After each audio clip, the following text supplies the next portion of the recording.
Matius pasal 18. Siapakah yang terbesar dalam kerajaan Allah? Pada waktu itu murid-murid datang kepada Yesus dan bertanya, "Siapakah yang terbesar dalam kerajaan surga?" Maka Yesus memanggil seorang anak kecil untuk datang kepadanya dan menyuruh anak itu berdiri di antara mereka.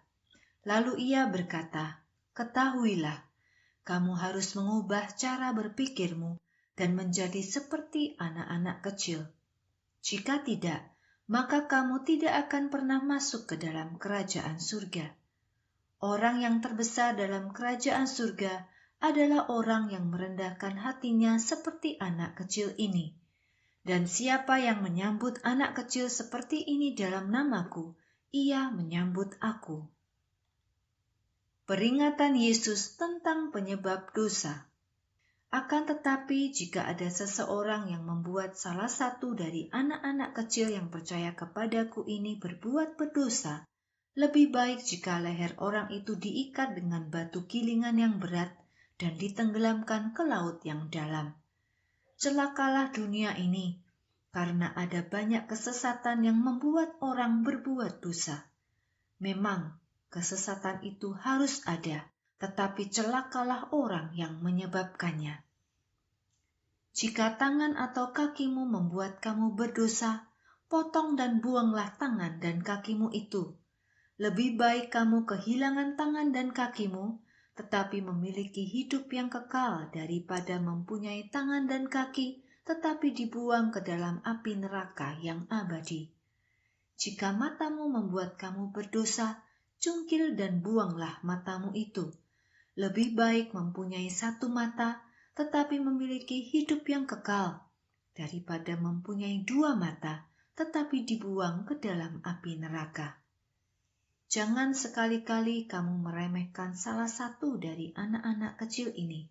Ketahuilah, anak-anak ini mempunyai malaikat-malaikat di surga, dan malaikat-malaikat itu selalu ada bersama Bapa-Ku.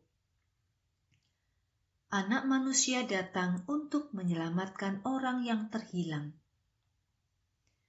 Perumpamaan tentang domba yang hilang. Jika ada orang mempunyai 100 ekor domba, tetapi salah satu dari domba-domba itu hilang, apa yang akan dilakukannya? Pastilah ia akan meninggalkan yang 99 ekor di bukit dan pergi mencari seekor domba yang hilang itu, bukan? Dan jika ia menemukannya, ketahuilah, ia pasti akan bersukacita karena seekor domba yang hilang itu daripada 99 ekor lainnya yang tidak hilang. Seperti itulah Bapamu yang di surga. Ia tidak ingin seorang pun dari anak-anak kecil ini terhilang. Menasehati orang yang melakukan kesalahan. Jika saudara seimanmu berbuat dosa, pergi dan tunjukkan kesalahannya secara pribadi. Jika ia mau mendengarkanmu, maka kamu telah mendapatkan saudaramu kembali. Tetapi jika ia tidak mau mendengarkanmu, datanglah kepadanya bersama satu atau dua orang yang lain. Dengan kesaksian dari 2 atau 3 orang, maka perkara itu menjadi sah.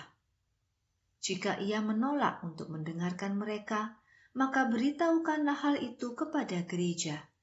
Dan jika ia tetap tidak mau mendengarkan bahkan kepada gereja, perlakukanlah perkaranya itu seperti jika kamu berhadapan dengan orang yang tidak percaya atau penagih pajak.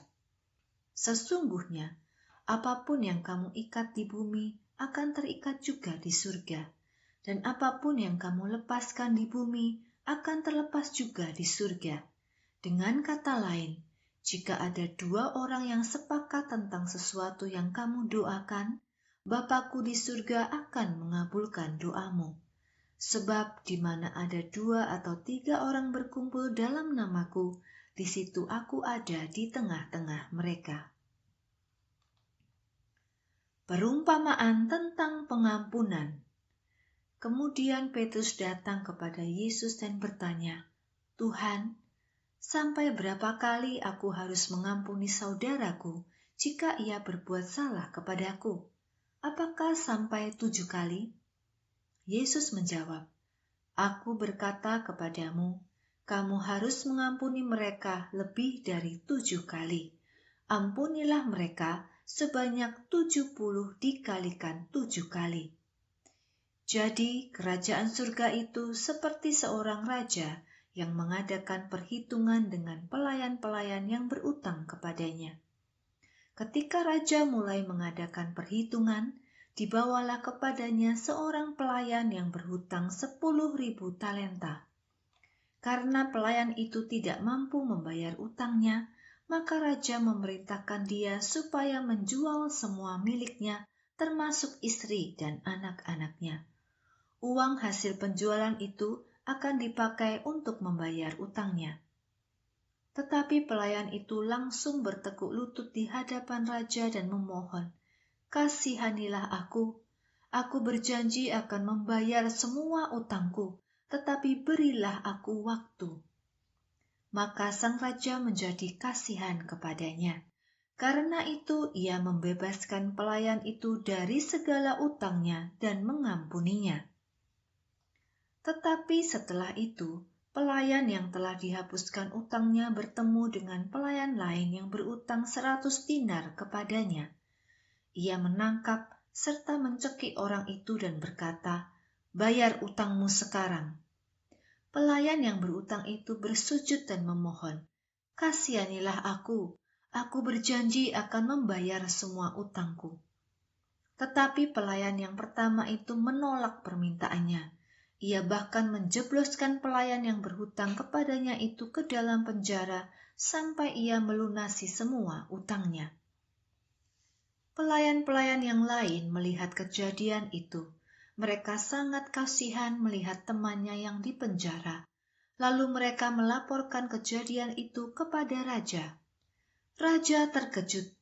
Lalu ia memanggil pelayan yang pertama dan berkata, Kamu pelayan yang jahat.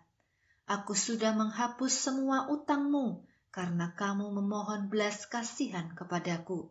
Seharusnya kamu pun menunjukkan belas kasihan kepada teman yang berutang kepadamu.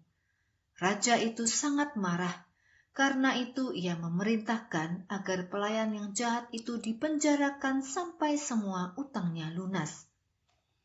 Bapakku di surga juga akan melakukan hal yang sama seperti yang dilakukan raja itu. Kamu harus mengampuni saudara-saudarimu seimanmu dengan segenap hatimu. Jika tidak, Bapakku yang di surga juga tidak akan mengampunimu.